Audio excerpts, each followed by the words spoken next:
লালমনিরহাটের হাতীবান্ধা উপজেলার নওদাবাস ইউনিয়ন পরিষদের ৬ নং ওয়ার্ডের সদস্য আশরাফ আলীর বিরুদ্ধে ধর্ষণের চেষ্টার অভিযোগ তুলে থানায় অভিযোগ দিয়েছেন এক নারী।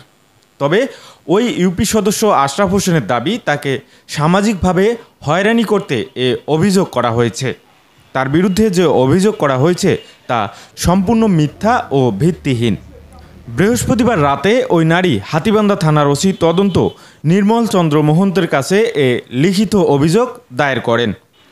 এর আগে গত ৭ জুন পূর্ব নওদাবাসে ওই নারীর বাড়িতে ধর্ষণের চেষ্টা করা হয় এমন অভিযোগ ওই নারীর। তবে নওদাবাস ইউনিয়ন পরিষদের চেয়ারম্যান AKM ফজলুল হক জানান, বিষয়টি আমি শুনেছি, সত্য মিথ্যা সৃষ্টিকর্তা ভালো বলতে পারবেন। আর পুলিশ বলছে তদন্তের আগে কিছু বলা সম্ভব নয়। এল নিউজ অনলাইন, লালমনিরহাট।